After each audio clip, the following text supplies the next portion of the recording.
والصلاة والسلام على سيد الأنبياء والمرسلين وعلى آله وأصحابه الطيبين الطاهرين أما بعد فأعوذ بالله من الشيطان الرجيم بسم الله الرحمن الرحيم لقد كان لكم في رسول الله أسوة حسنة صدق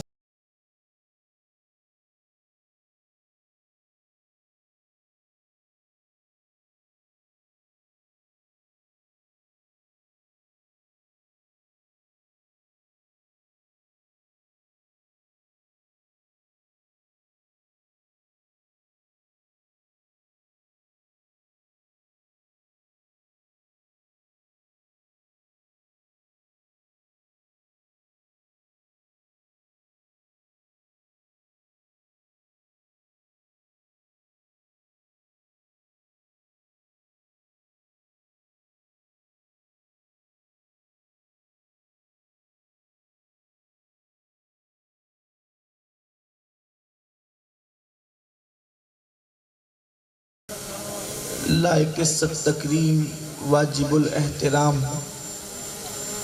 پیر طریقت محسن ملت حضرت علامہ سید محمد ہاشمی میاں صاحب عرف پیر باپو و دیگر سادات کرام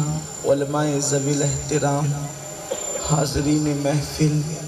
پردہ نشین ماں اور بہنوں السلام علیکم ورحمۃ اللہ وبرکاتہ۔ السلام ورحمۃ اللہ وبرکاتہ۔ انتہائی عقیدت و محبت کے ساتھ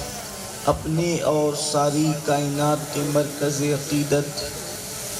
انیس بے کساں چارہ ساز درد منداں ہم غریبوں کے غم گسار ہم فقیروں کے سروت مصطفیٰ جان رحمت شمع بزم ہدایت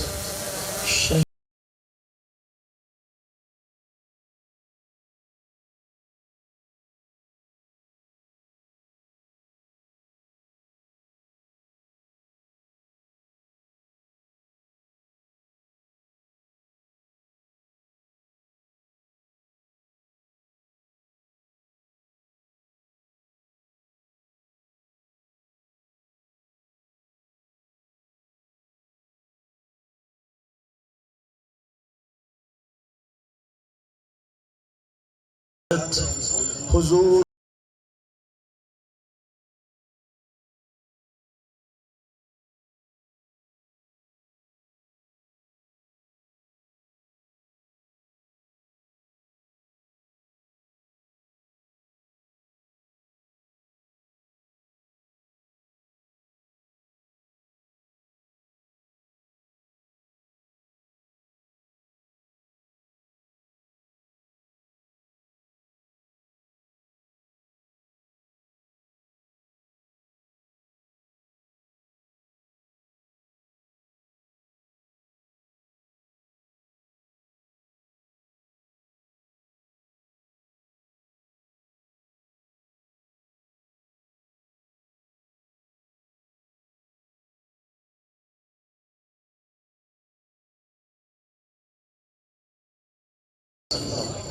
نعرہ تکبیر،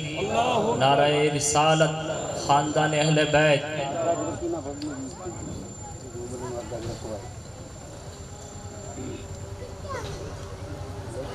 سرور کہوں کہ مالک و مولا کہوں تجھے، سرور کہوں کہ مالک و مولا کہوں تجھے، باغ خلیل کا گل زیبا کہوں تجھے، حرمہ نصیب ہوں تجھے امید گہ کہوں، جانے مراد کانے تمنا کہوں تجھے، اللہ رے تیرے جسم منور کی تابشیں، اے جانے جاں میں جانے تجلا کہوں تجھے، صبح وطن پہ شام غریباں کو دو شرف، بے کس نواز گیسو والا کہوں تجھے، مجرم ہوں اپنے عفو کا سامہ کروں شہا، یعنی شفیع روز جزا کا کہوں تجھے، اور تیرے تو وصف عیب تناہی سے ہے بری،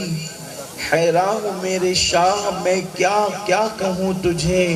کہہ لے گی سب کچھ ان کے ثنا خواں کی خاموشی،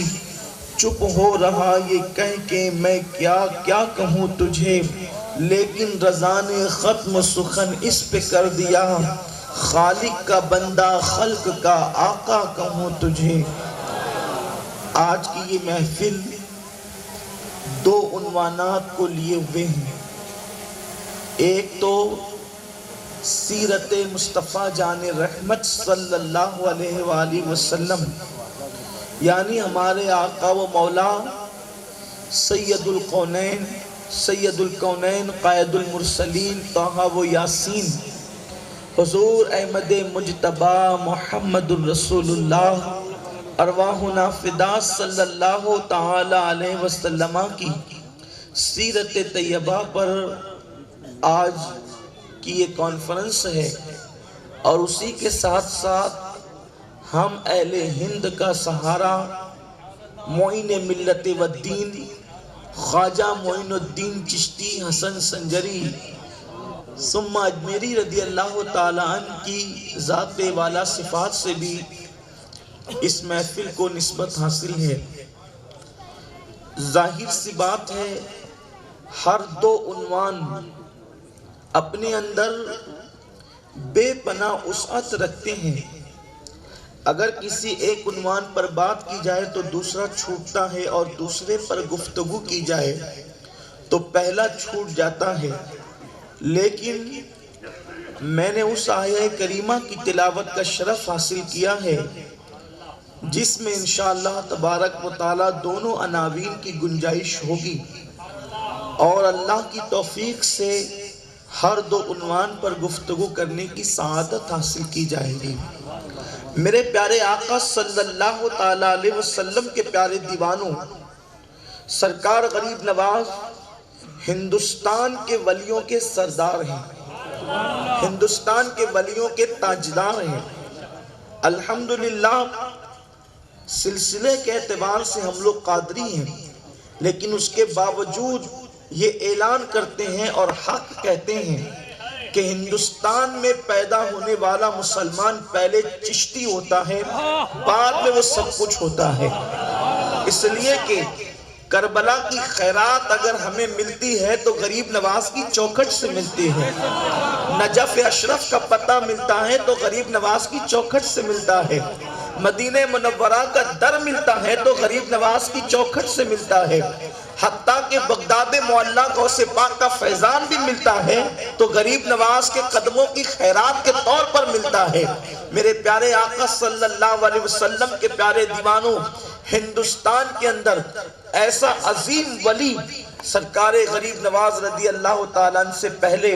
نہ تاریخ بتاتی ہے اور نہ ان کے بعد تو سوال ہی پیدا نہیں ہوتا، جس نے 90 لاکھ کافروں کو ایمان کی دولت عطا کی ہو،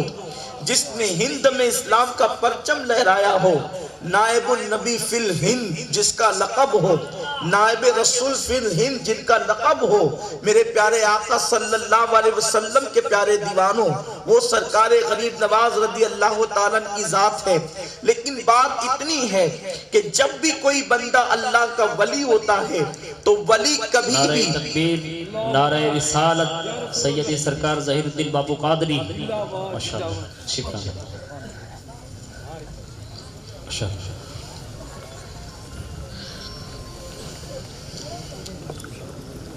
تمامی حضرت تشریف رکھیں۔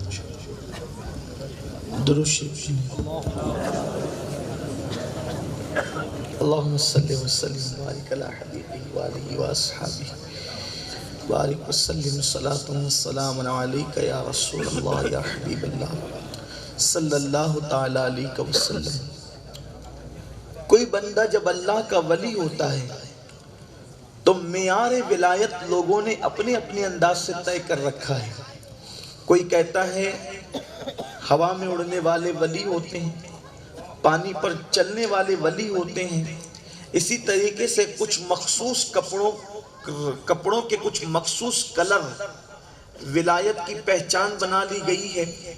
اور معاذ اللہ اب تو لوگ اتنے بے باک ہو گئے ہیں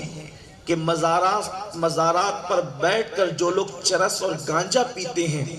ان کو بھی لوگ اللہ کا ولی کہہ دیتے ہیں۔ انکار کرنے والے تو غوث و خواجہ کی ولایت کو بھی نہیں مانتے، اور کچھ لوگ اقرار کرنے میں اس قدر آگے بڑھ گئے کہ چرسیوں کو اور گجڑیوں کو بھی اب وہ ولی کہنے لگے۔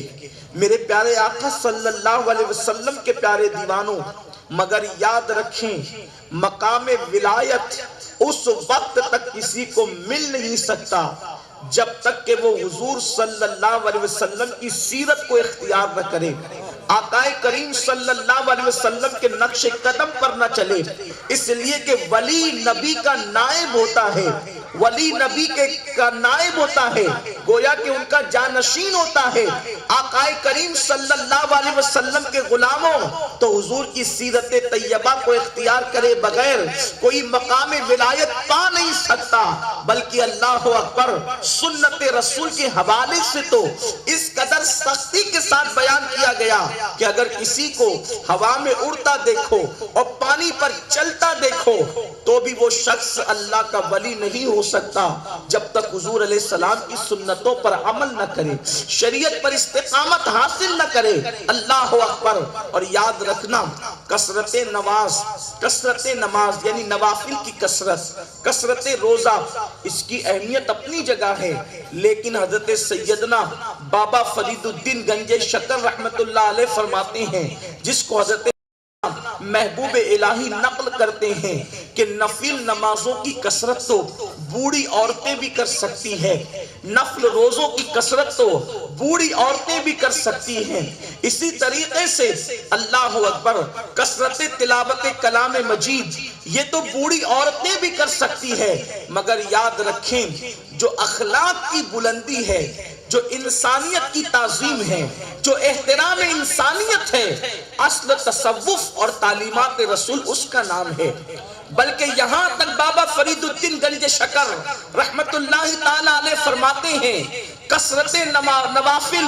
کثرت روزہ، کثرت تلاوت، قرآن مقدس کی کثرت سے تلاوت کرنے والے، کثرت سے نفل نماز پڑھنے والے، کثرت سے نفل روزے رکھنے والے اس مقام پر نہیں پہنچ پاتے جس مقام پر اہل اخلاق پہنچتے ہیں۔ اس لیے کہ کبھی کبھی بندہ نفل روزہ، نفل نماز اور تلاوت قرآن مقدس کر کے وہ مقام حاصل نہیں کر پاتا جو اخلاق کی بلندی پر پہنچ کر بندہ حاصل کرتا ہے، بلکہ یہاں تک فرمایا کہ قیامت کے دن سب سے زیادہ وزنی اگر میزان پر کوئی نیکی ہوگی تو وہ تمہارے اچھے اخلاق ہوں گے۔ میرے آقا صلی اللہ علیہ وسلم کے دیوانوں، احترام انسانیت آج لوگوں کے دلوں سے نکلتا جا رہا ہے۔ انسانیت کا احترام ہم یہ سمجھتے ہیں تسبیح گھمانے سے ہی انسان اللہ کے قریب پہنچ جاتا ہے۔ حضرت سیدنا امام جعفر صادق رضی اللہ تعالیٰ عنہ فرماتے ہیں کہ زمین پر جتنے ذرات ہیں اتنے اللہ تک پہنچنے کے راستے ہیں، اور اللہ تک پہنچنے کا جو سب سے قریبی راستہ ہے وہ اللہ کی مخلوق کی خدمت ہے، اللہ کے بندوں سے محبت کرنا ہے، اللہ کے بندوں سے پیار کرنا ہے۔ لیکن افسوس کی بات یہ ہے کہ اللہ آج نفل عبادتوں کی طرف توجہ زیادہ دی جاتی ہے، لیکن انسانوں سے محبت، انسانوں سے الفت، انسانوں سے ہمدردی، غریبوں سے پیار، یہ جو تعلیم ہے وہ دھیرے دھیرے ہمارے معاشرے سے فوت ہوتی جا رہی ہے، ختم ہوتی جا رہی ہے۔ نتیجہ یہ ہے کہ آج ہم داڑھیوں کی تراش خراش پر، آج ہم ٹوپیوں کی خوبصورتی پر، آج ہم لباس کی خوبصورتی پر بہت زیادہ زور دے رہے ہیں، آج ہم گفتگو کی خوبصورتی پر زیادہ زور دے رہے ہیں۔ کیا ہم نے اپنے دلوں کو بھی اللہ کی مخلوق کے حوالے سے خوبصورت بنا کر کے رکھا ہے؟ میرے پیارے آقا صلی اللہ علیہ وسلم کے پیارے دیوانوں، جب تک اللہ کی مخلوق سے پیار نہ ہوگا اس وقت تک اللہ و رسول رسول سے محبت نہیں ہو سکتی۔ حضرت موسیٰ کلیم اللہ سے ایک دن میرے اللہ نے کہا اے موسیٰ کیا تو نے میرے لیے کچھ کیا ہے؟ کیا تو میرے لیے کچھ کرتا ہے؟ حضرت موسیٰ کلیم نے عرض کیا مولا یہ دین کی خدمت تو تیرے لیے کرتا ہوں، نمازوں کی کثرت تو تیرے لیے کرتا ہوں، روزے تیرے لیے رکھتا ہوں، عبادتیں تیرے لیے کرتا ہوں۔ اللہ نے فرمایا موسیٰ یہ سب کچھ تو اپنے لیے کرتا ہے، ذرا کچھ میرے لیے بھی کر۔ تو حضرت موسیٰ نے سوال کر دیا اللہ اب تو ہی بتا دے کہ میں تیرے لیے کیا کروں؟ تو اللہ نے ارشاد فرمایا میرے لیے میرے بندوں سے محبت کیا کر، میرے لیے میرے بندوں سے پیار کیا کر۔ یاد رکھیں آقائے کریم صلی اللہ علیہ وسلم کا اصل عنوان حضور کی سیرت طیبہ کے اندر جو ہمیں سب سے بڑا پیغام ملتا ہے وہ اللہ کے بندوں سے محبت ہے، اللہ کے بندوں سے پیار ہے، اللہ کے بندوں کی مشکلوں کو دور کرنا ہے۔ اللہ اکبر۔ آج اگر ہمیں کوئی گالی دے دے ایک تو ہم اینٹ کا جواب پتھر سے دیتے ہیں، لیکن اللہ کے حبیب صلی اللہ علیہ وآلہ وسلم کو مکے والوں نے کتنا ستایا، حضور علیہ السلام کو کتنا پریشان کیا، مگر میرے آقا صلی اللہ علیہ وسلم نے ان کا جواب اس سے بڑھ کر دینا تو دور کی بات ہے، آقا کریم نے اس کا جواب کس طریقے سے دیا۔ وہ لوگ حضور علیہ السلام کو معاذ اللہ پریشان کرتے ہیں اور آقا اس کے بدلے میں ان کو دعائیں دیتے ہیں، سرکار ان کو دعاؤں سے نوازتے ہیں۔ میرے آقا صلی اللہ علیہ وسلم کے دیوانوں، بلکہ اللہ جب میرے سرکار مکے سے نکل گئے اور حضور علیہ الصلوۃ والتسلیم مدینہ طیبہ پہنچے تو کسی نے آقا کریم کو یہ بات کہی یا رسول اللہ آپ نے مکہ چھوڑ دیا تو مکے والے جو ہے وہ قحط سالی کے اندر مبتلا ہو گئے، اللہ نے ان پر قحط مسلط کر دیا، ان کو ان کے کیے کی سزا مل گئی۔ آقا کریم اتنا سننے کے بعد میرے اور آپ جیسا انسان ہوتا تو خوش ہوتا، دیکھا مجھے ستایا تو کس انجام پر پہنچے، مگر قربان جائے سنانے والے نے تو خوشخبری کے طور پہ سنایا تھا۔ آپ مکے سے کیا نکلے، ان ظالموں کو اللہ نے کیفر کردار تک پہنچا دیا۔ میرے سرکار بے قرار ہو گئے، میرے ہم وطن پریشان کیوں ہیں؟ سرکار نے صحابہ سے کہا اناج جمع کرو، غلہ جمع کرو، اور اس کے بعد مکہ المکرمہ بھجوایا، ساتھ میں یہ خط بھی دیا یہ ہم نے اپنی طاقت کے مطابق بھیجا ہے، یہ کم پڑے تو خط لکھنا اور ہم تمہاری مدد کریں گے۔ میرے پیارے آقا صلی اللہ علیہ وسلم کے پیارے دیوانوں، یہ کس کے لیے ہے؟ جن لوگوں نے کانٹے بچھائے ہیں، جن لوگوں نے پتھر برسائے ہیں، جن لوگوں نے صحابہ کے کپڑے پھاڑے ہیں، جن لوگوں نے اللہ اکبر اتنا ستایا ہے، اتنا ستایا ہے کہ آقا کریم صلی اللہ علیہ وسلم حالت سجدہ میں ہیں تو گلے کے اندر چادر ڈال کر چادر کو بل دیتے ہیں تاکہ آقا کریم کی گردن کو معاذ اللہ وہ پھانسی دے دے۔ ایسے ظالموں کو میرے رسول قحط کے موقع پہ تانا نہیں دیتے بلکہ ان تک اناج پہنچاتے ہیں اور پھر یہ بھی کہتے ہیں یہ تو اپنی طاقت بھر بھیجا ہے، کم پڑے تو اور لکھنا اور عطا کر دیں گے۔ یہ اپنے نبی کا فرمان ہے، یہ آقا کریم صلی اللہ علیہ وسلم کی سیرت ہے، لیکن افسوس، بہت افسوس، بہت افسوس، آج یہ تصورات نکلتے جا رہے ہیں، نفس نفس نفس، انسانیت سے محبت معدوم ہوتی جا رہی ہے۔